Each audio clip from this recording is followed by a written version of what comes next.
No spin, no bias, no censorship. I'm Dan Wootton. This is Outspoken episode number 374. And breaking today, the Disunited Kingdom is on the brink, with patriots finally starting to fight back against the threat of the hard left, which promises both cultural and economic destruction.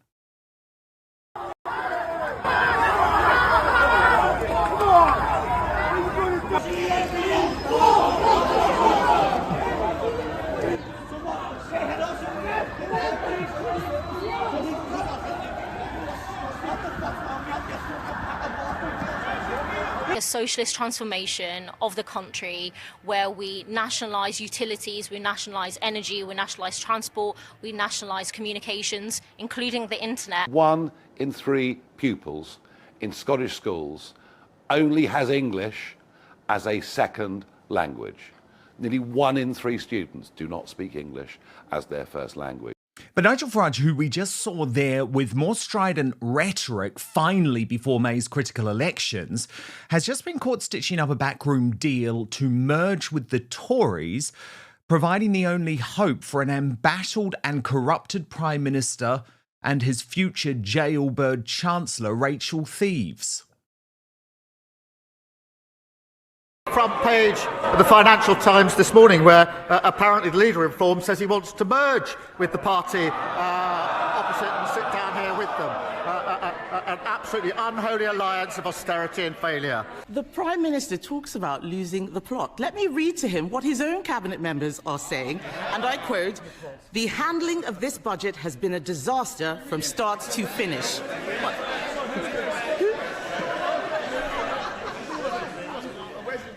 Yes. Who said that? Was it him? Was it her? The right remains divided, though, with Tommy Robinson launching a new attack on Farage, who he has branded a fucking snake. So in my digest next, I'll reveal what's really going on between Reform UK and the Tories, and why Rupert Lowe remains the saviour many hope will become Britain's Donald Trump. Then analysis from the superstar panel, Father Calvin Robinson, the co-host of Reclaim the Media's Fox and Father, and Howard Cox, the man behind Fair Fuel UK, former Reform UK London Mayoral candidate, now a senior member of Advance UK. Also coming up on the show today, Rachel from accounts who's so crooked that she's even been exposed for lying about being a teenage chess champion. We'll reveal the mortifying details of her latest deception, and Humza Yousaf's Islamist plot is exposed as he lies about 9/11 in the latest hard left outrage being ignored by the regime media. Then in the uncancelled after show on Substack, a special today. You're really going to look forward to this one. A royal crack team is assembled. The Sidley twins, Lauren the Insider, and P. Diner on Meghan Markle's disastrous end of her Netflix deal, which, trust me, I've watched every moment of it, is the worst hour of TV ever produced. Don't worry, though. We are across every minute. We have sat through it all, so you don't have to. And you can sign up to watch this very special show with a massive 35% discount for Black Friday at www.danwootenoutspoken.com/sale. We're also going to reveal a brand new Union Jackass at the end of the show, as well as our greatest Britain too. But you get to vote for the worst Britain in the world today. Here are your nominees. The aforementioned Meghan Markle, put forward today by Darren Donaldson, who says back for a Christmas grift special, nauseating. Ahmed Yaqub, who is the criminal defence lawyer, former independent candidate for the West Midlands mayoral nominated by Matt Cass 48. He says Birmingham is indeed finished, but possibly for different reasons than this dumbass thinks. And Lenny Henry, nominated by Mother Clanger for demanding reparations for every British black person. He's made a decent living in this country. I reckon we're paid in full. He has also, of course, launched this new campaign with a whole load of lovies against Tommy Robinson. So those are your nominees. Get your votes coming in, keep your comments coming in, and I will reveal the winner at the end of the show. But now, let's go.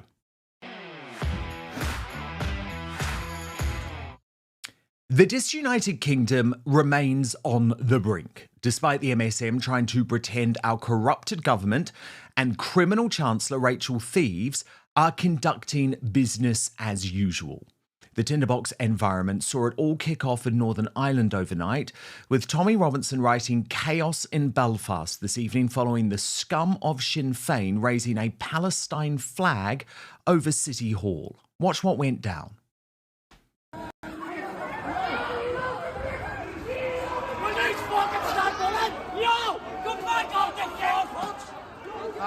Mask, lads.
Today, hard left protesters in London dumped literal crap on the Christmas tree inside the iconic Ritz Hotel. Watch.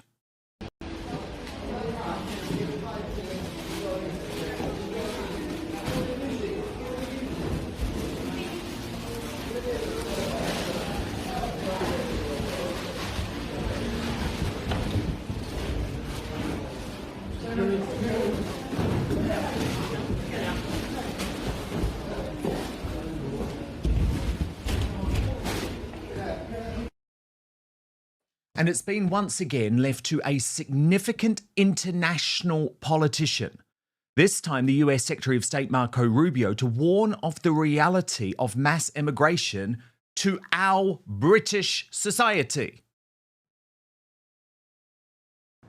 And I can go down the list. Why has he focused on mass migration? It's very simple, because no country is safe if you can just walk in without us knowing who you are into your country. We've seen the destruction that that's wreaking, not just in our own country, but the impact that it's having in Europe and in many other parts of the world. You talk about trade deals and the trade situation. We need a leader speaking like the man next to him, Donald Trump, who has said the unsayable about the threat of Somalian immigration to the US. Watch. And they contribute nothing.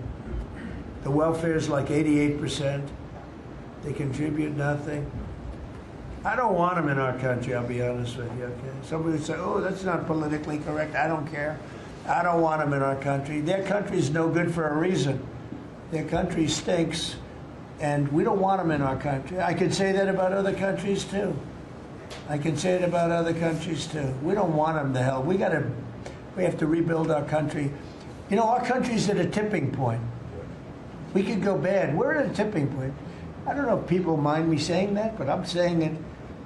We could go one way or the other, and we're going to go the wrong way if we keep taking in garbage into our country. Ilhan Omar is garbage. She's garbage. Her friends are garbage. These aren't people that work. These aren't people that say, let's go, come on, let's make this place great. These are people that do nothing but complain. they complain. And from where they came from, they got nothing. You know, they came from paradise, and they said, this isn't paradise. But when they come from hell, and they complain and do nothing but bitch, we don't want them in our country. Let them go back to where they came from and fix it. Thank you very much, everybody.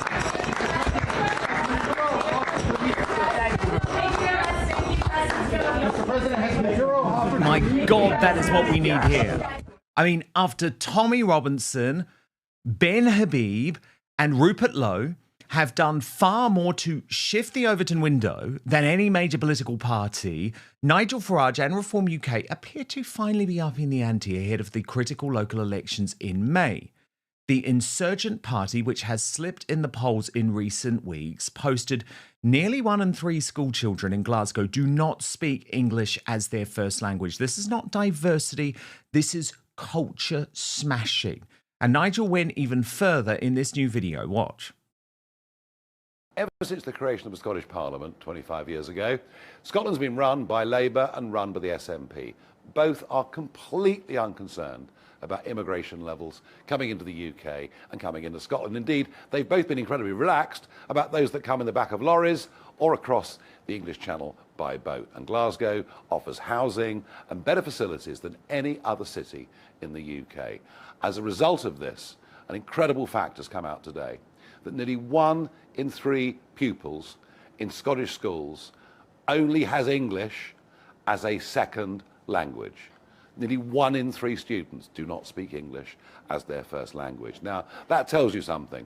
That tells you this is not diversity, as the left always preach. This actually is the cultural smashing of Glasgow. It's turning it into a completely different city in every way. And my question is, who voted for this? Who told anybody in Scotland that this was actually happening? Who stood up and fought back? No one. And that's why Reform are here.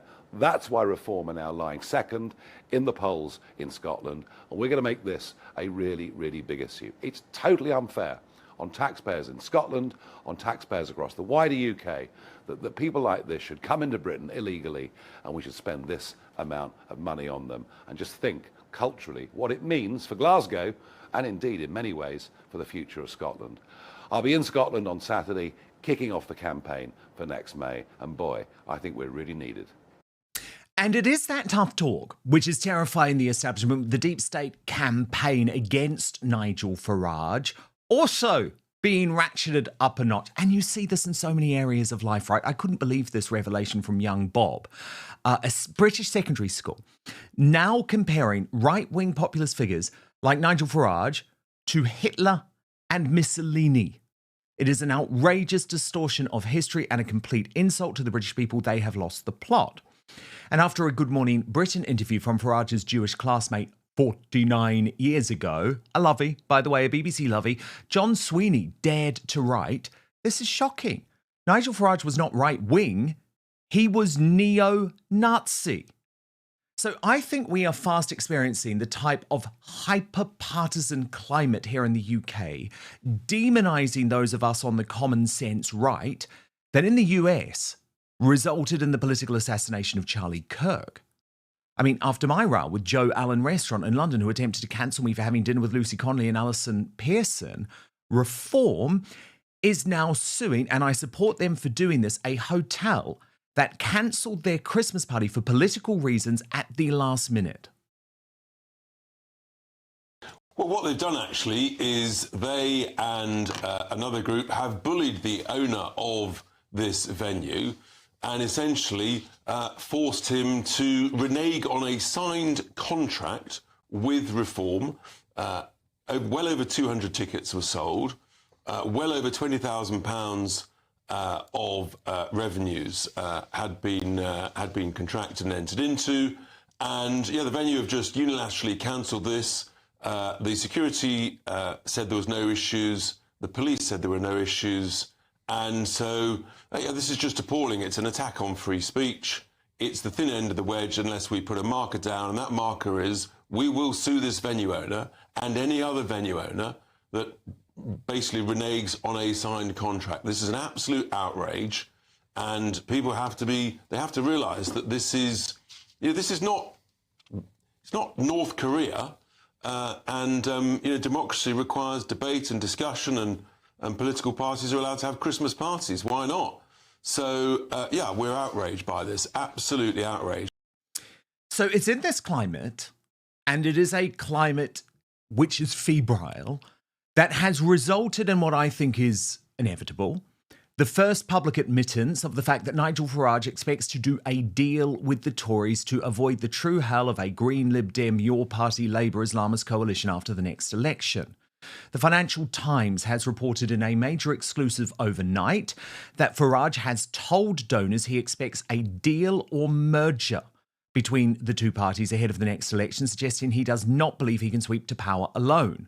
One donor said that Farage had told them he expected to do a deal with the Tories, whether it is a merger or an agreement on cooperation between the two parties to ease Reform's route to election victory. The person added the Reform leader had said such a deal could only be done on his terms, in part because Farage felt betrayed after the pact he made with the Tories at the 2019 election. Another associate who met with Farage in recent months said that the Reform leader described a pact or merger as inevitable, but added it may take some time. The person added that Farage had said that Reform held more power, so any agreement would be made on his right-wing Populist Party's terms. These discussions between Farage and donors point to the challenges he faces in turning Reform's political momentum into real power, as a split vote on the right could allow liberal and left-leaning voters to unite to keep his party out of office. But Farage dismissed the descriptions of the conversations, telling the Financial Times that sometimes people hear what they want to. After next May, he told the newspaper, the Conservatives will no longer be a national party. I would never do a deal with a party that I don't trust. No deals, just a reverse takeover. A deal with them as they are would cost us votes. But the FT adds that Tory donors have mostly stuck with the Conservatives, the oldest and most successful party in the UK, with leader Kemi Badenoch seen as improving her performance in recent months.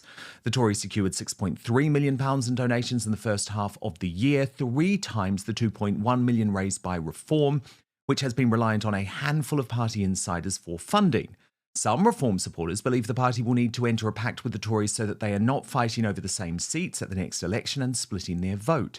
Under the UK's first-past-the-post system, the parliamentary candidate with the most votes wins the seat.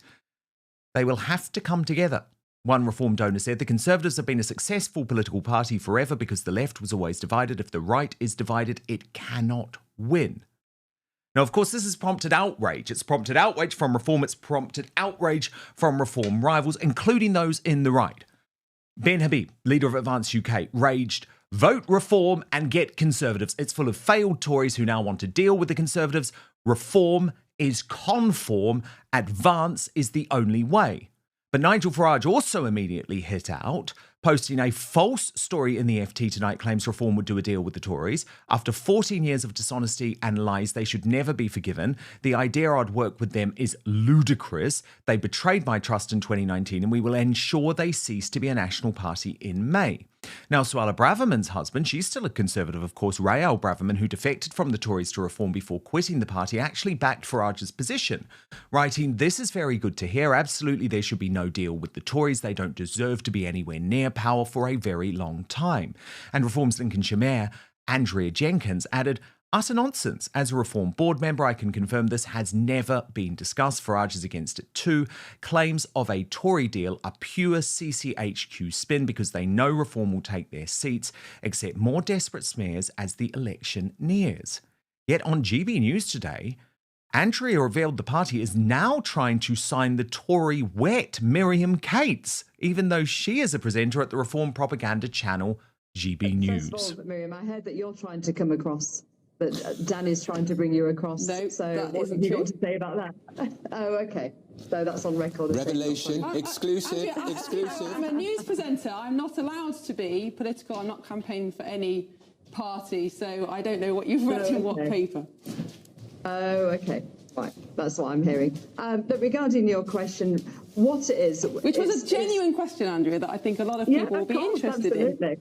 No, what I think... Look, if you look at this government, some's had experience in government. Look at our previous government, we was part of it. You had good ministers, you had rubbish ministers. But what we're trying to do is actually bring people from industry, as Nigel said in his speech, that we want people from the different industry sectors to come into a department to stand and have that experience. So it's going to be done different this time. And I think that's what we need. You know, we want people running the education department who's been in education. We want people who's run great multi-million-pound businesses, what they've started from a startup, small SME, to be our business secretary. So we are getting people from the different industry sectors. We're encouraging them to be MPs. So we've got life experience, and I think it's a far stronger way to govern. But what was fascinating at the start of that clip is that Andrea Jenkins is calling out Miriam Cates for being a so-called neutral presenter on GB News, a former Tory wet, while secretly engaging in negotiations with Danny Kruger to join the Reform UK party. I think that's corrupted. There are also growing calls from senior Reform figures for Farage to put his pride to one side and secure the defection of Robert Jenrick, the Tory rising star, and they say he should be appointed as Reform's shadow chancellor. Stephen Swinford in The Times revealing in the past hour that a senior Reform source has told the newspaper it's not going to happen soon, but the best thing for Robert and for Nigel would be if they join forces sometime between now and the next election. Robert clearly wants to, and he'd put himself in a strong position to go to the Treasury as Chancellor if he did. Another senior figure in Reform UK said Jenrick's defection would be considered a coup, in part because it would help destabilise the Tories. Reform UK declined to comment, and Jenrick has claimed he's not going anywhere. But look, what we've seen today, and I'm going to tell it to you straight, is just outright lies from both parties. Because first past the post, whether you like it or not, and this is why I'm actually opposed to first past the post, this is why I want proportional representation, even though that's something that Reform seem to be moving away from.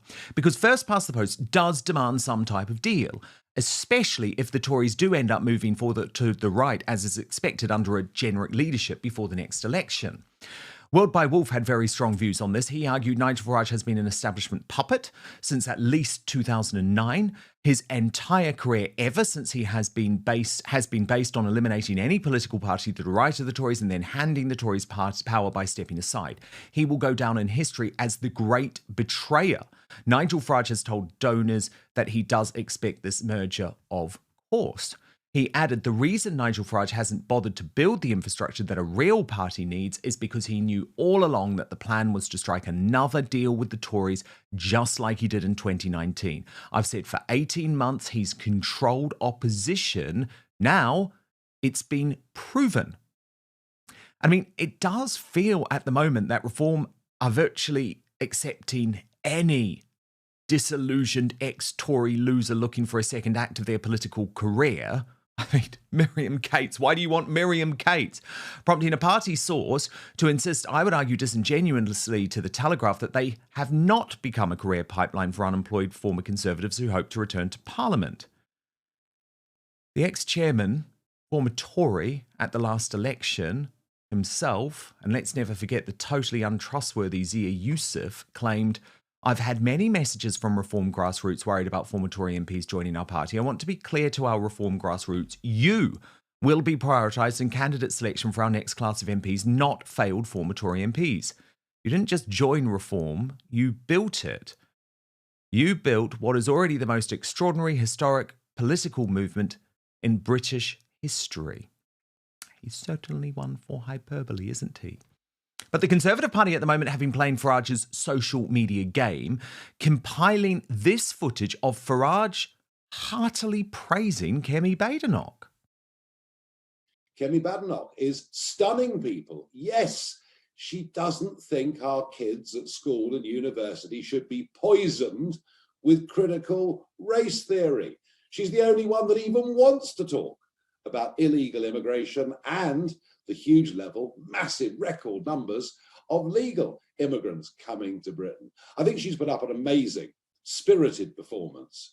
I have to say, Kemi Badenoch has really set this alight by actually being prepared to stand up and say she doesn't want our kids at school and university poisoned with critical race theory, being told that everything about this country and its past is something to be ashamed of. I think Kemi Badenoch brought something quite extraordinary to that race. Who would have believed a fortnight ago that this woman would actually be in competition to be our next Prime Minister? And she did it through strength of conviction. She did it through originality of ideas. She did it actually by daring to challenge some of the things that are accepted. Some of the things, because, oh, it's too difficult, we can't talk about that. Well, she did, and good for her. And I think she's got actually a glittering political future. I genuinely do. At PMQs today, the only reprieve for Slippery Stammer was when he could try to link reform directly to the Tories. But I have to say, there's a lot of them going. There's three ex-MPs have gone, I think, this week. They talk about leaks. That's where their links are going, to reform. And I saw a leak, talking of leaks, on the front page of the Financial Times this morning, where apparently the leader of Reform says he wants to merge with the party opposite and sit down here with them. An absolutely unholy alliance of austerity and failure. Rachel Thieves may have that plastered grin on her face, but she shouldn't, because she is headed to prison and should be, I believe, at the moment facing a police investigation. That is a point that Kemi Badenoch made in a very punchy performance. Watch. We also know that the Chancellor was briefing the media, twisting the facts, also she could break her promises and raise taxes. Mr. Speaker, if she was a CEO, she would have been fired, and she might even have been prosecuted for market abuse. That's why we've written to the Financial Conduct Authority. So will the Prime Minister ensure the Chancellor fully cooperates with any investigation? Mr. Speaker, she's completely losing the plot. She clearly didn't read. The cheek, the absolute cheek of those cretins. Reeves should be a jailbird. I think that's where she's going to end up. But the problem is there's an arrogance from Slippery Stammer and an arrogance from Reeves, who know that they have the deep state, the MSM and the political establishment on their team. Kemi Badenoch wasn't done, though. Watch. The Prime Minister talks about losing the plot. Let me read to him what his own cabinet members are saying, and I quote, "The handling of this budget has been a disaster from start to finish."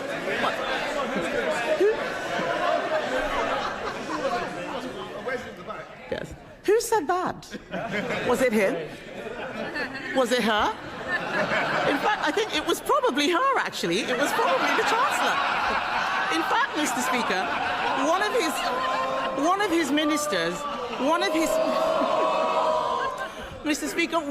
his ministers said the Chancellor and Prime Minister look weak and incompetent. The country agrees.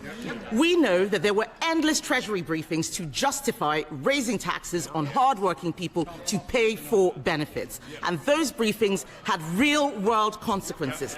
Hundreds of thousands of people drew down their pension, an irreversible act. So the Prime Minister pays tribute to the head of the OBR. If the head of the OBR had to resign over market-sensitive leaks, why is the Chancellor still in her job? Well, I go much further than that. Why is she still walking free? There should be a police investigation immediately into the fraud conducted on the British public. Proven fraud, by the way. Trust me, this isn't going away. The mainstream media might move on. We're not going to move on. But the issue is that if the right does not seize power at the next election, what is going to be ushered in under Islamist lunatics on the hard left like Zara Sultana means there's simply not going to be a return for Britain. Watch this. You asked yesterday about kind of policies for the country, and you said nationalise the entire economy. So just wondering, what does that look like? That looks like a socialist transformation of the country where we nationalise utilities, we nationalise energy, we nationalise transport, we nationalise communications, including the internet. But we also have to broaden our horizons. But not the entire economy, though. So we have to have a socialist economy that includes workers running their workplaces through cooperatives. It means public services run for profit, not need, with, workers and users on the boards of those organisations. Democratic ownership. And it means the entire economy run by workers, not the billionaires and the corporations that run it today. So that mean I'm just interested because I mean like kiosks, like small little cafe kiosks. That kind of Workers' cooperatives. Yeah. So I don't know. I'm just interested because you said the entire. I'm just trying to. I think it's fascinating. The entire economy under the control of workers. Okay. Whether that is nationalisation, workers' cooperation. Socialisation. And when we look at especially things like food, that means looking at the entire food production system and that being under the control of workers. Imagine being so much of a hard left nutter that you're actually too extreme for Owen Jones. We should be very afraid. And that's why all bets remain off at this point. And I say that because a new poll last week showed that 10% of the country would vote for a party led by Rupert Lowe. Rupert Lowe of Restore Britain, who has just set up his first ever political party, Great Yarmouth First. But is this a sign of things to come? Could it become a wider movement politically on the right? Perhaps Rupert Lowe is the British Donald Trump figure that we have been waiting for some time to sweep in and save us from this establishment mess. Now, the superstar panel. Howard Cox and Father Calvin Robinson with me. Father Calvin, can we trust Nigel Farage when he says that these reports are wrong in regards to a merger with the Conservatives, given that it is actually Reform UK donors who are reporting these discussions to the Financial Times? It's not coming from the Conservative Party, Calvin, it's coming from within Reform. Can we trust Nigel Farage? What a question, Dan. It gives me flashbacks of 2019 when I moved back up to Nottinghamshire to run for the Brexit Party, spending my own money campaigning in an area that I love, believing in winning back the country for Brexit because we didn't think the Conservatives would get it done at that point. And then a few days before the filing for the election, snapped from under my feet and I think 300 other people's feet. Oh, the Conservative Party has made a deal with the Brexit Party. And in fact, Nigel Farage made a deal with Boris Johnson behind everyone's backs to no one's best interest but his own. We still to this day don't know what the deal was, other than the Brexit Party stood down hundreds of candidates across the country and therefore handed the election to the Conservative Party. Could he do it again? Of course he could. What would his incentives be? Anything. We don't know. We don't know what motivates Nigel Farage. And can we see it happening already? Yes, we can. Look at the clips that you put out earlier of Nigel talking very nicely about Kemi Badenoch, the current leader of the Conservative Party. Why would he be doing that? Why would he be talking so nicely about his competition, other than to sweet talk her, to try and win her round to the idea of some kind of allegiance deal or alignment? You know, we can all speculate as to why, but is it on the cards? Of course it is, absolutely. Never trust him. Howard Cox, you were obviously part of Reform UK right up until the last election when you ran. You were also their London mayoral candidate. When you were part of Reform, did you ever hear any of these discussions take place about a potential alliance or a deal or a merger with the Conservative Party? Because I'll be honest, when I was tight with Nigel, my view was absolutely, based on what he was saying, that he expected to lead the Conservative Party one day. I think, honestly, Dan, I think you got it spot on. When I was there, I mean, we were sort of told by the very small headquarters group of people that fundamentally the Tories are bad. You know, they've had 14 years of bad Tories, they must be bad. But quietly, people were saying, I think we should make sure that we keep on the side of the Tories. And I'm speaking to some grassroots, quite senior grassroots reform people who are saying, yes, we need to do a deal. And they feel that Nigel is going to do that. I mean, that story on the front page of the Financial Times didn't come from nowhere. These sorts of things. There's no journalist. Well, even though I'm a bit anti-journalist at the moment, which we'll talk about later. Yes. What's happening at the moment is that none of that is all fictitious. And Nigel, he's got a trail of people he's thrown under the bus in his career. Good people. That I know very well indeed. And all of them saying is, watch your back. And Father Calvin Robinson just said the same thing. I know loads of people were ready to stand back in 2019. And then suddenly a unilateral decision made by Nigel said, no, we're not standing in those seats. And I wouldn't be surprised if he does a deal on the basis of selective seat choices again. Now, I found the most astonishing moment of the day, Father Calvin Robinson, when Dame Andrea Jenkins, who is, of course, very senior within Reform UK, she's on the board, she's one of their mayors, called out Miriam Cates live on air at GB News and revealed that she's in secret talks with Danny Kruger to join Reform UK. And why I think that's so significant, Father Calvin, is it shows you that what GB News is now is a reform propaganda outfit. It's sad for people like you and me, who were big parts of the launch of GB News and thought that actually it was going to be a true freedom-fighting channel that wasn't party political. Of course we were going to platform people on the right, of course we were, but it wasn't going to back one party. Well, that's changed because we've seen people like Rupert Lowe and Ben Habib banned.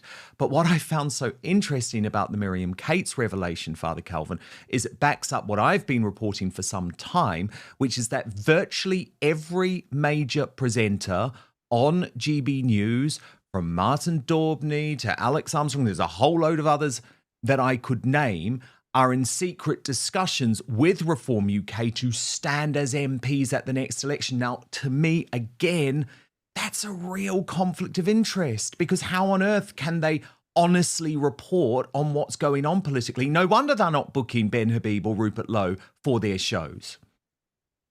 It's shocking, isn't it? I like all three of those people. I think Andrea Jenkins and Miriam Cates and Danny Kruger are decent Conservatives. And if the Conservative Party was made up of more people like them, they would have had a better shot at actually conserving things. Good point.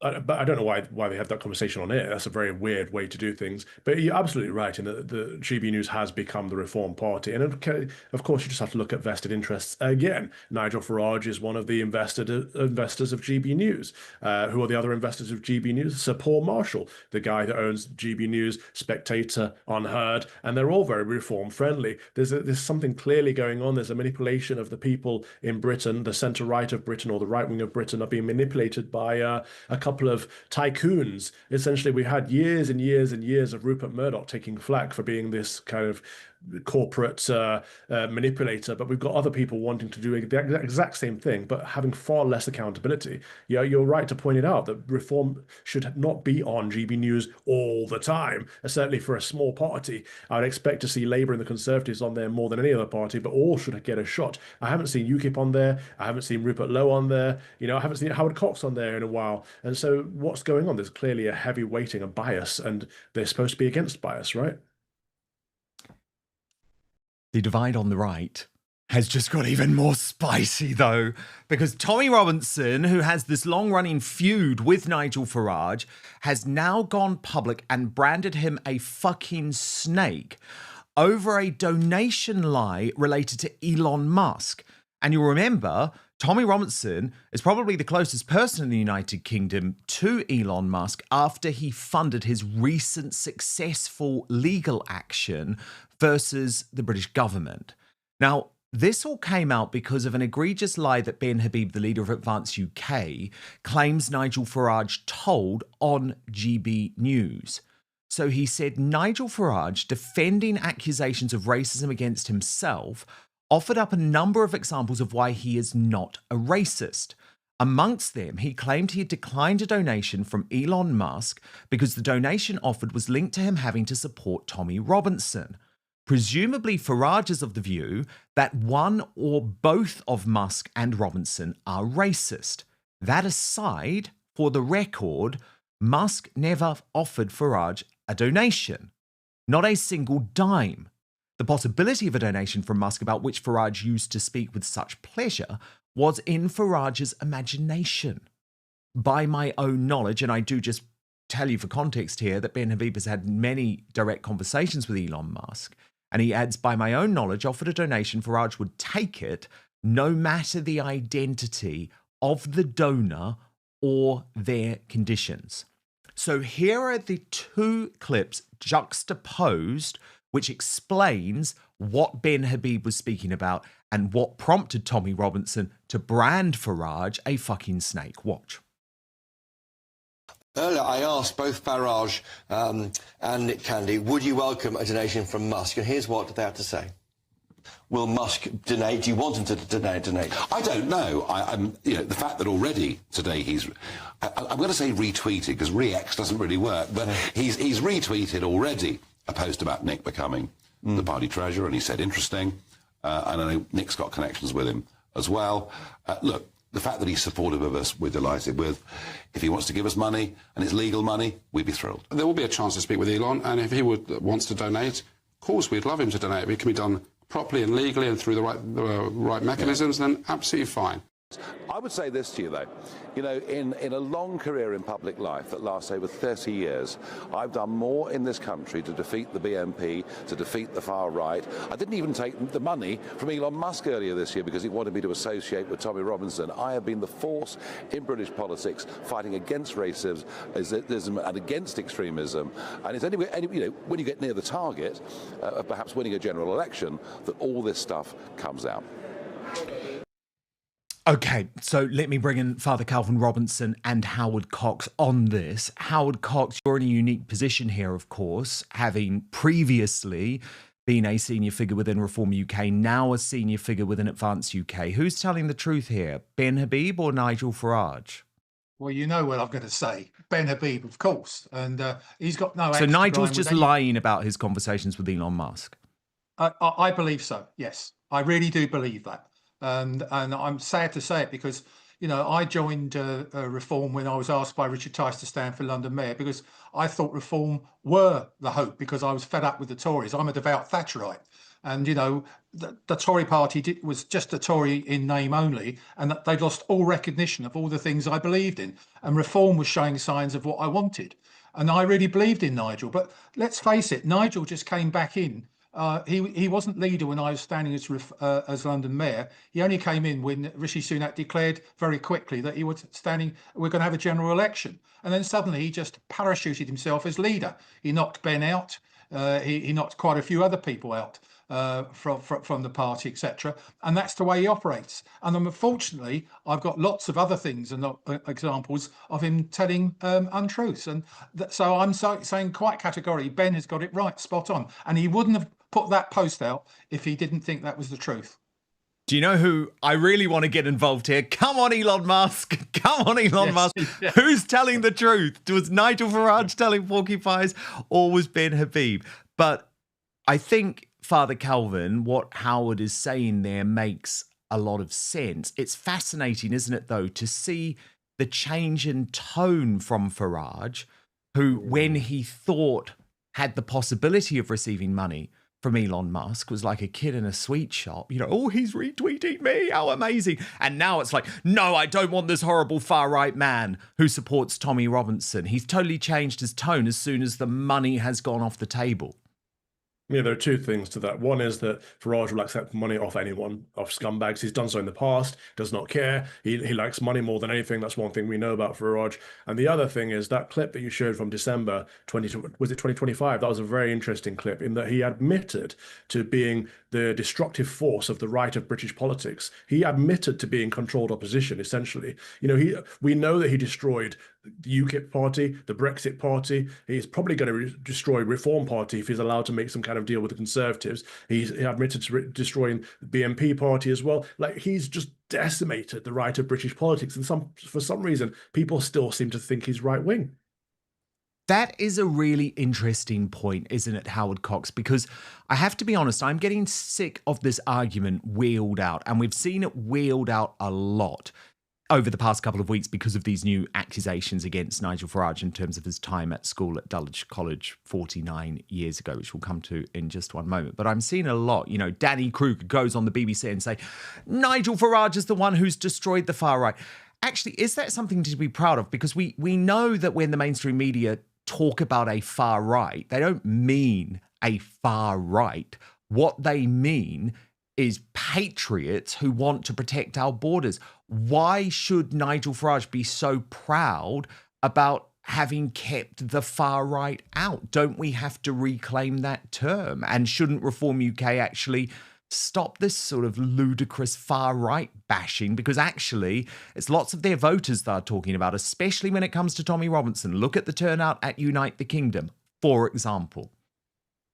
Well, look, Advance UK is what reform should be, and that's it. Full of patriots, full of, believe in sovereignty, believe equality under the law, believe in free speech. But we're not seeing that from reform anymore. And this label of far left, far right, whatever you want to call it, uni party, etc., actually sickens me. Etc. We should be talking about the policies of what happens. To be proud to be British, proud of our Christian values. All of those sorts of things is what we should be pushing. And I don't hear that from reform. I hear them flip-flopping all over the place, going away from certain policies which are now aspirations, not promises. I knocked on doors in Dover when I came second in the general election. I got 24% of the vote in 4 weeks. I knocked on doors on the promise of that you wouldn't start paying tax until £20,000 of income.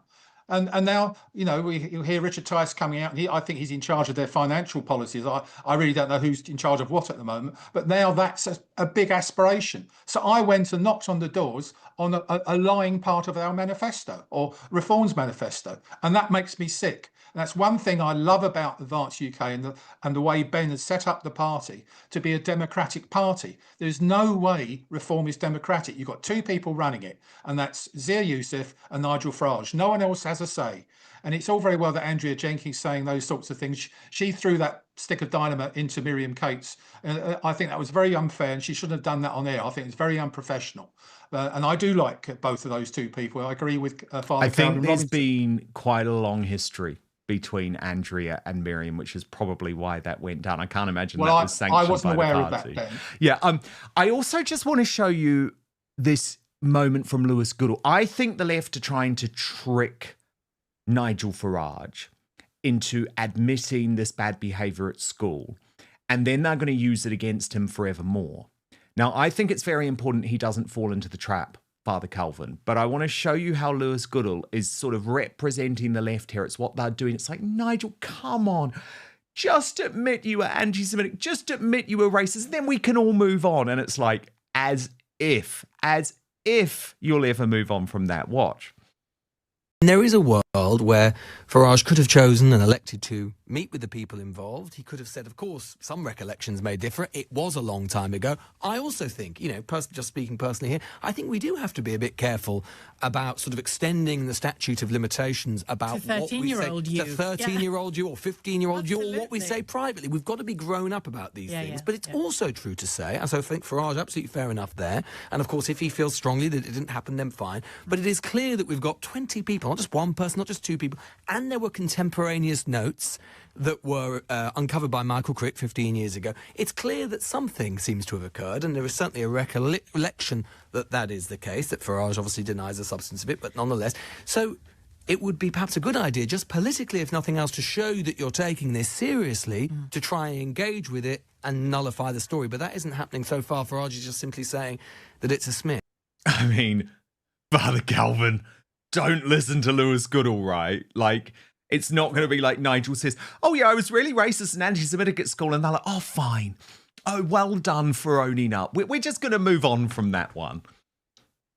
You know my feelings about Farage, but I think he's absolutely right on this. I don't care what he said when he was 13 years old, whether he was racist or not racist, whether he's anti-Semitic or not anti-Semitic. He was a 13-year-old child, for goodness sake. I think he's right to not engage in this. I think it's juvenile, it's petty. I think they're digging. And if this is all they've got, they need to work harder, seriously. It's terrible of them to be dragging up his childhood and childhood friends and getting them to say, oh, I think I remember him saying X, Y, and Z. Stop it. It's lame. And for Lewis Goodall to be sat there and saying, oh, he needs to take this seriously and engage with it seriously. No, he doesn't. Nigel Farage is absolutely right to disregard all of this nonsense. Breaking today, the woman in charge of our economy is so crooked, such a liar, that she couldn't lie straight in bed. I think Rachel Reeves is going to end up in prison. This woman will be a jailbird. Lock her up, because the fraud conducted on the British people is so sickening. And if she were someone on the right, she would already be under police investigation now. But what's so shocking is that her lies actually date back right to the start of her political career. And what's so egregious is that the lies that she tells just come out so constantly, even it has now emerged today, even about this claim that she was the junior chess champion, something that for years she has boasted about. So here's the revelation from the Times newspaper, who reveals Rachel Reeves has long made political hay using her prowess as a national chess champion to demonstrate her strategic mind and competitive spirit. I was a geek. I played chess. I was the British girls under 14 champion, she told The Guardian in an interview in July 2023. She posed with a chessboard in photographs taken before the budget and has repeatedly spoken of overcoming sexism to beat the boys. However, a former junior champion has now accused her of misrepresenting her credentials when she claimed that she had been the British girls under 14 champion, saying in reality, she was joint 26th out of 34. So this is Alec Edmonds, a professor of finance at the London Business School, and he has said that Reeves actually shared the title for another smaller tournament. The British girls under 14 champion in 1993 was actually the composer Emily Howard. Now, in some ways, this is something that you could just shrug off Howard Cox and say, oh, you know, it's a little white lie. But I'm sorry, when this is a woman whose lies permeate every single aspect of her life, from her time at HBOS when actually she was in the complaints department, not working as an economist, to the budget, which has cost some people their life savings. I'm sorry, this matters. She is a corrupted, crooked liar. It doesn't matter that she's a woman. It doesn't matter that she sobs in Parliament. We cannot trust a word that comes out of her mouth. Absolutely right. I mean, she has the second, probably the most important post at the moment regarding our cost of living issues and crisis that's going along in our life, and she is running it. How can you have someone who's incompetent with numbers, incompetent with strategy, and lies about things? She has got some sort of a issue with in telling the truth, and I'm afraid most of the front bench feel the same on the Labour front benches. And to see her do what she's doing, I'm reasonably pleased with what happened in the budget, because for 2 years, which I didn't expect to happen, I've managed to get fuel duty frozen for 2 years. And so I did actually say I couldn't be churlish about it. I thanked her for that, but you couldn't thank her for anything else, because she's lied about the tax increases on working people. They can't even define a working person properly. They've hit small businesses, and they've hit farmers, they've hit pensioners, they're hitting everyone. And all of those things weren't in their manifesto. They are all pathological liars. They really are. And I mean, Dan Hodges, who's a Labour columnist, he is the one who, along with me, is advocating for the fact, Father Calvin Robinson, that there needs to be a criminal investigation, that she can't just lose her job. You know, she might actually have to face the loss of her liberty as well.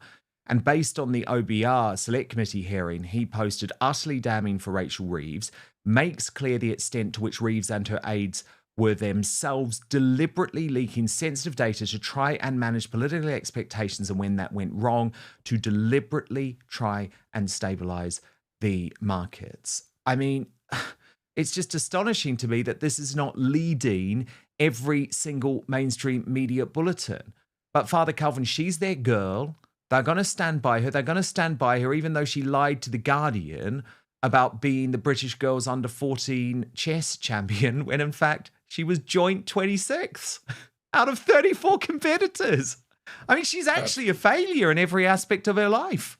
Well, I think this is why she keeps lying so much. She wants to be seen as a success, and she should be seen as a success for being in the position that she's in, but that's not enough. And so she keeps making these things up about what her role was at HBOS and how she was so great at chess. And if none of it's true, then what is true? She's clearly lied and fraudulently taken up positions that she shouldn't be in. You're absolutely right. There should be an investigation, not just on her position, but a criminal investigation. And worse than that, lying is a sin. If someone wants to represent the British people in that prestigious house and continuously lies to the British people, they should be held account by the British people.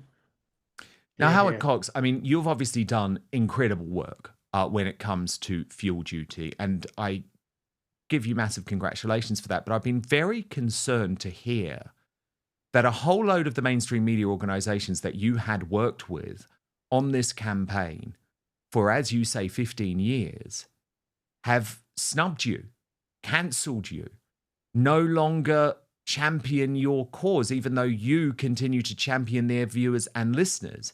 And your belief, Howard Cox, and you say that you have been told this by insiders at these broadcasters like GB News, these newspapers like The Sun, that the reason that they have turned on you is nothing to do with Fair Fuel UK, nothing to do with this very important campaign which you wage on behalf of British motorists every year, but rather because of your support of Tommy Robinson. Is that really true? Oh, it's absolutely true. So what's happened? What do you know? Well, there's a lot of things to say, but I wrote for a very major national newspaper, i.e. The Sun, on a regular basis. And it all started, the writing of the war happened for when I declared my position for the Standards London Mayor. At that point, The Sun hated the Reform and Nigel Farage. Suddenly my amount of writing I did dropped considerably. And to cut a long story short, I had to accept that, but I still had 1.7 million supporters, backing me to make sure we kept fuel duty cut. And I managed to get that across because I work with parliamentarians directly. And that's how it worked, with petitions, with receptions, with letters to the Chancellor, with supporters writing to their MP. And bear in mind, there's about 2,000 to 2,500 of Fairfield UK supporters in each constituency. So we do have a bit of leverage with MPs. And there's also, to be fair, a lot of Labour MPs that are petrol heads. But the point, what I've got, I wanted to say, I haven't said this to anyone before, but Calvin Robinson did say, actually, I haven't been on GB News much. I was, regarding the Fairfield UK and the budget, I'm normally on regularly. And I did get a phone call, said, would I like to be on it, on the Andrew Pearce and the other girls' show in the morning breakfast show. And I said, yes, of course I can. And the first thing they said, the producer said, yes, but don't mention anything to do with Tommy Robinson or Advance UK. That's what the producer told me. Oh, my God. So I said, okay, no way. That's it. I'm not bothering. I did. My principles. So they said you would be allowed to come on, but under the condition that you did not mention Advance UK, you did not mention Tommy Robinson. Well, I think I prompted it by saying, can you get my title right? I'm founder of Fairfield UK and a college member of Advance UK.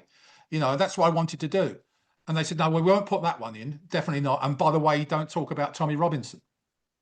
Now, it was quite a young producer. I don't want that producer to get shot through. He's obviously don't shoot the messenger, classic case. But I'm not going to go on there. And I bumped into a very senior person, a broadcast on Talk TV and on the train, I believe it. And this person I'm very, very fond of indeed. And he said the same thing to me. It's Tommy Robinson's the issue, reason why you're not being used anymore. We all still love you. We all love what you've done.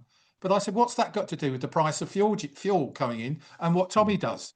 I mean, all I've said, and as you know, Dan, you started the ball rolling last autumn, I think, when you asked me what I think of Tommy Robinson. I said I didn't know him from Adam, but I do respect what he's done in terms of highlighting the rape gang issue. And I got that phone call, didn't I? I got that WhatsApp text from Richard Tice say, if I continue to talk about Tommy Robinson, I will be expelled from the party.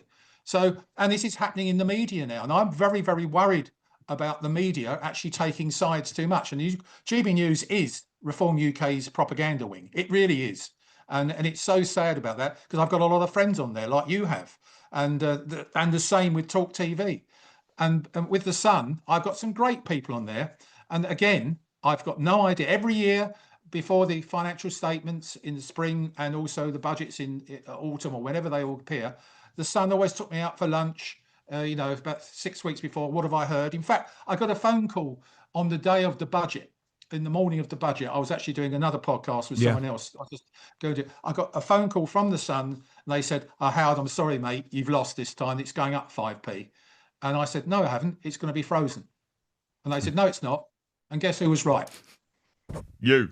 I love it. Yeah. Father Calvin Robinson, what's your view hearing this? I mean, I imagine you're not surprised, but it's still horrifying, isn't it? Because obviously, for a lot of people who still rely on the mainstream media, they genuinely believe that Talk TV and GB News are free speech channels because that's how they've promoted themselves. But there's so many instances, even in recent weeks. I mean, look at the defenestration of Mike Graham from Talk TV, for example, that proves it's just not the case. It's just not true. It's not true, these claims. They are not focused on free speech whatsoever. They're focused on promoting a very narrow range of views on the right.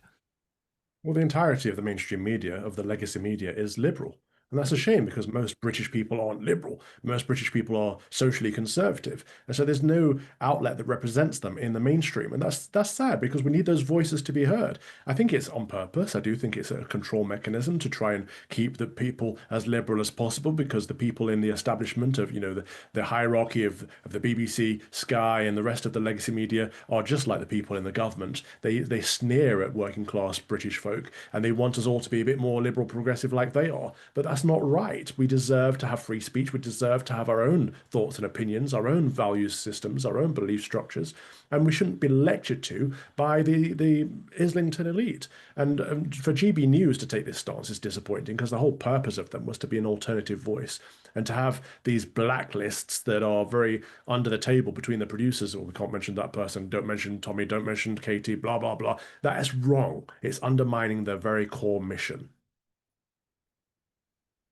Developing today, Tommy Robinson has called out Humza Useless, the failed former Scottish First Minister, now an Islamist activist, for shocking antics in the United States, which include, by the way, denialism around 9/11.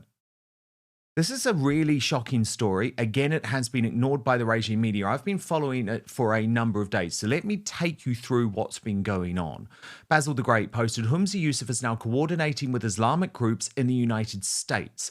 They use the cover of combating the made-up far right to further spread the word of Allah. He's a virulent anti-white racist, and he must be stopped. Here is the video in question. Watch. I'm in the United States this week, meeting with the Muslim Public Affairs Council and other partners who share the same goal, to stand up against the rise of the far right. You see, what happens on one side of the Atlantic doesn't stay there. The far right are sharing messages, tactics and funding across borders. You only have to take a look at figures like Tommy Robinson, who's quoting and echoing the very same lines that we hear from hard right extremists here in the United States. Their rhetoric and their hate crosses oceans in seconds, and therefore so must our response. That's why I'm here, because if the far right can coordinate globally, then so must those of us who believe in celebrating our diversity, equality, and believe in progress, not going backwards in the 21st century. This is about building alliances, learning from each other's experiences, making sure we're all on the same page from Glasgow to Los Angeles and beyond. Let's stand together against hate, disinformation, and division. The fight against the far right isn't just a national issue, it's transatlantic and it's global. And together, we can show that solidarity, compassion, and justice are far stronger. How absolutely chilling is that? I mean, compassion. Okay. Tell that to the women, walking around like that, locked to the house. Tell that to the gay men, pushed off the top of buildings. Tommy Robinson hit back.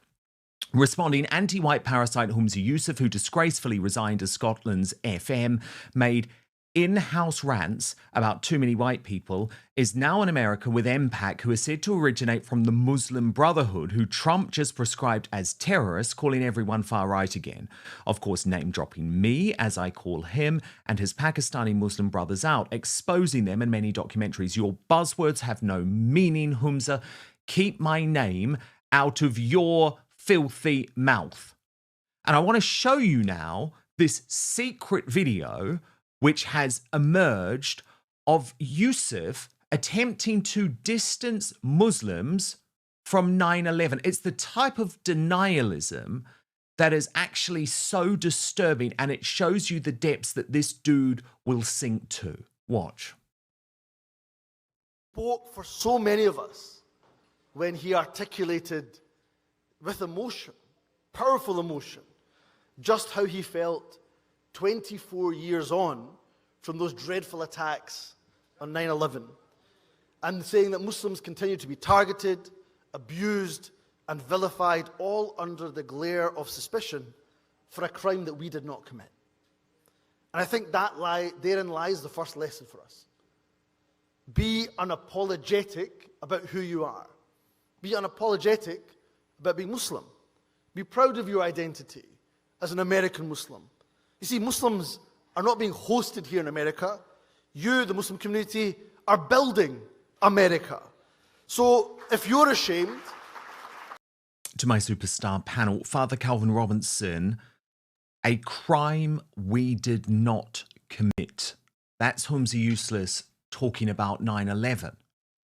So either he's rewriting history, or he buys into something that, in fairness, a lot of people on the right also believe that 9/11 was an inside job by the US government.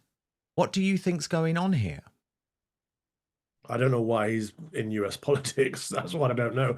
But you're right. If he thinks that that Mohammedans did not commit 9/11, he has new evidence, then he should share that new evidence with the rest of the world, because there is one approved narrative, and there are many conspiracy theories going on around 9/11. But if he has any proof or evidence, he needs to share it. I don't know what his obsession is with Tommy Robinson. Tommy Robinson is not even that right wing, for goodness sake. Like there are people far more right wing than Tommy Robinson in the UK, and actually I think the vast majority of people are far more right wing than Tommy Robinson. So if he thinks Tommy's the biggest threat facing the UK, he's going to have another thing coming very soon. What did you make of this Humza Useless Islamist tour of the US? Howard Cox, to me, it's really chilling, actually, because it's an attempt for these two historically proud countries of the West to be undermined by this faith. Well, I go back to what I said before. We've lost sight of actually what's decent in life, and we're seeing this, people splitting everything about us. You got him splitting thing and blaming the far right, blaming Tommy Robinson, blaming everyone else but themselves. We're seeing this non-stop, and to say that the message for the far right across the pond in seconds, and he says we've got to do the same, tit for tat rubbish. Again, I just don't understand. He's a failed politician. He's a corrupt politician. All the things that he did for the SNP, and let's face it, he hates the United Kingdom. He wanted Scotland to be separated from the rest of the United Kingdom. So he just hates everything about us Britishness. And that man, and you said it, Dan, it's chilling what he's saying. And I sat there in amazement about the 9/11 thing. To say that Muslims weren't responsible and that Muslims are responsible for the building the United States of America is absolutely another couple of lies. Yeah, I mean, exactly. They're responsible for blowing up, Yes. the two most important buildings in the United States of America, certainly not for building anything. Father Calvin, is there a growing acknowledgement in the US of the threat of Islamism? Because again, this is another area where there is a very obvious split on the right. I mean, amongst the Mamdani election, I saw brilliant, brave commentary, for example, about Megyn Kelly, who just said, no, we do not want our leaders to be Islamist. But there's also the Nick Fuentes, Tucker Carlson wing, who are trying to, I would argue, really undermine the threat posed by Islam to the West. Yeah, I think a lot of conservative Americans are waking up to the fact that Islam is so toxic just by looking at our country, looking at Britain and the rest of Western Europe that's been pretty much taken over by Islam at this point. And people in America are looking at that and thinking, this is very sad. How do we avoid that? Because Islam isn't as big over here in the States. There are places like Minnesota, which President Trump quite rightly addressed this week. And there's also here in Michigan, where I'm based, Dearborn has more Arabs in it than the rest of the US combined. It's got the biggest mosque in the country.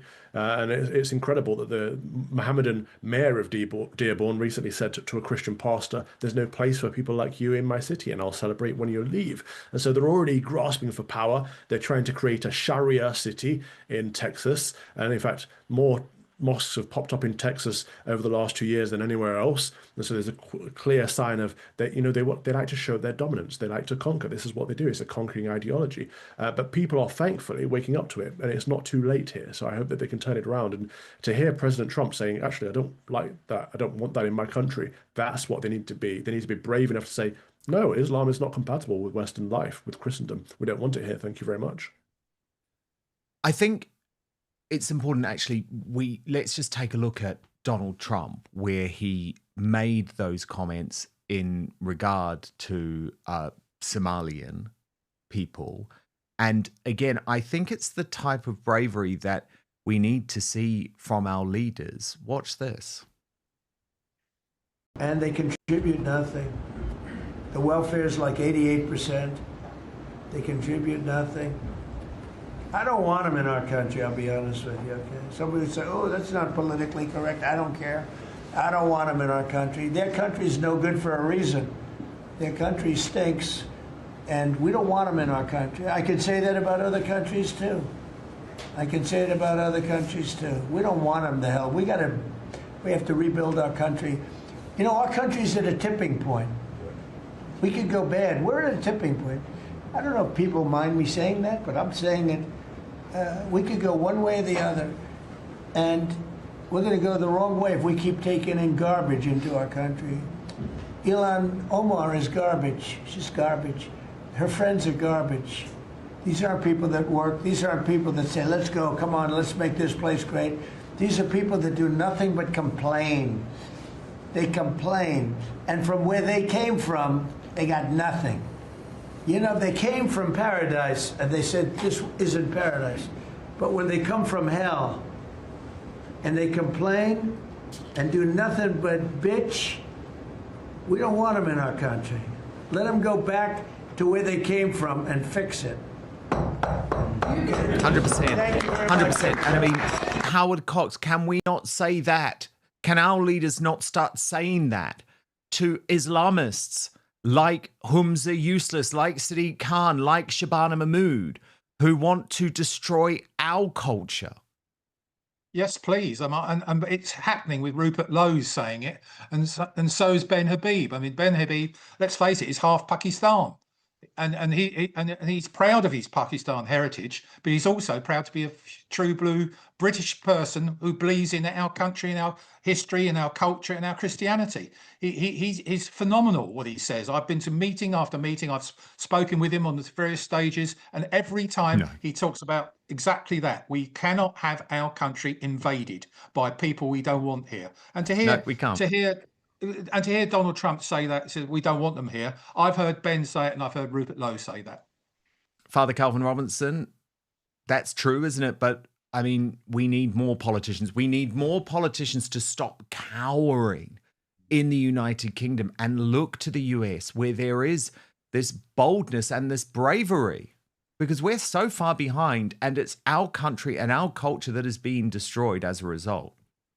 Well, Donald Trump said, didn't he, this may not be politically correct, but I'm going to say it anyway. And that's what I want to hear. I don't want to hear people being politically correct. I want to hear them being correct. I want to hear the truth. And if we're inviting so much of the third world into our country that it becomes the third world, that's not a good thing. We can still help people. We can still help refugees. We can still have a number of asylum seekers. What we can't have is open borders. What we can't have is people coming, military-aged men coming daily, thousands or hundreds daily, to invade our country. We can't have that. And the number one job of the politician, of the representatives of the people, is to protect the people, is to protect the borders. Everything else comes secondary to that. And so if they're not doing that, they're not doing their job. I want to hear British politicians, ones that are already elected in the Houses of Parliament, saying, we don't want them here. Or even better, they have to go back. Absolutely. Very well put. From my superstar panel today, Father Calvin Robinson, co-host of Fox and Father, the brilliant Reclaim media show with Lawrence Fox, and Howard Cox, as we know, the head of Fair Fuel UK, his brilliant campaigning organisation, which has succeeded in keeping fuel duty frozen for the 15th year in a row, and also now a member of the Advance UK College. Thank you both so much. And we're going to reveal today's Greatest Britain and Union Jackass in just one moment. But first, to your feedback today, and lots of it about our political figures here in the UK. But in regards to Trump, Scarpets said Donald Trump has seen how bad it could get for the US because he's been to the UK enough to see it in action. Juliet Johnson says Rupert Lowe should stop waiting for Kemi Badenoch to resign and leave the Tory party. Join Advance UK, Rupert. SRY says, I don't trust Sir Yusuf. Why is he always doing press conferences? He is not an MP. Rupert Lowe for PM. I couldn't agree more. And Russ E28 says Farage didn't even support Howard when he stood for London Mayor. Only person to support him was Rupert. And from Ben Belzer, Tommy Robinson leading the United Kingdom rally was a hugely positive, distinct turning point for the UK. Well, I certainly hope that is the case. I certainly hope we will look back and think that moment, especially that last United Kingdom rally, was a turning point. Okay, a reminder of your nominees for today's Greatest Britain and Union Jackass. The worst Britain in the world today is between Meghan Markle, nominated by Darren Donaldson, back for a Christmas grift special, nauseating. Ahmed Yacoub, the criminal defence lawyer, former independent candidate for the West Midlands mayoralty in 2024. He was nominated by Matt Cass, 48, who says Birmingham is indeed finished, but possibly for different reasons than what this dumbass thinks. And Lenny Henry, nominated by Mother Clanger, for again demanding reparations for every British black person. He's made a decent living in this country. I reckon we've paid in full. Okay, to your results. In third position with 14% of the vote, Meghan Markle. The runner-up with 21% of the vote, Ahmed Yacoub.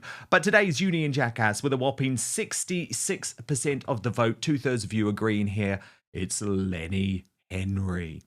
And today's Greatest Britain, nominated by Sarah Booth, for revealing the court's offer to do more hours, including 24-hour courts, but David Lammy refused, is Robert Jenrick. The Conservative Shadow Justice Secretary, Sarah Booth, says, what price is our right to be tried by our peers? And of course, according to the reports that we discussed earlier in the show, Robert Jenrick now a defection target for Reform UK. Okay, we've got a big uncancelled after show. I'm actually going to go off and I'm going to put my Christmas jumper on because we are teaming up with three of my favourite royal YouTube sensations, P. Diner, the Sidley twins of Twin Talk, and Lauren Lunfarrow of the Insider channel to watch, analyse, dissect every single damn minute, not just of Meghan Markle's Netflix ending, it was super bad, let me tell you, but also Prince Harry's bizarre band appearance at a Canadian real estate conference. We're going to have some fun with this because, trust me, there are so many fun moments to be had. And if you want to watch this full episode with no advertising whatsoever, first and before anyone else, you can head to my Substack right now and get a massive 35% off discount for Black Friday. The address is www.danwootenoutspoken.com/sales. So this is just a special address for Black Friday. We've got that mega 35% discount going. Let me just repeat it for you. www.danwooton outspoken.com/outspoken. So at this stage, we're going to come off YouTube. We're going to move over to Substack for the Uncancelled After Show. But remember, you can also subscribe to Outspoken now as a podcast on Spotify with video or on Apple Podcasts. Wherever you get your podcasts, actually, I'd really appreciate it if you did. And please rate and review, which really helps us as an independent show. But I will be back with you tomorrow, 5 p.m. UK time, midday Eastern, 9 a.m. Pacific. Hit subscribe on YouTube, turn on the notification bell to be alerted to our new episodes. And most importantly, I promise to keep fighting for you.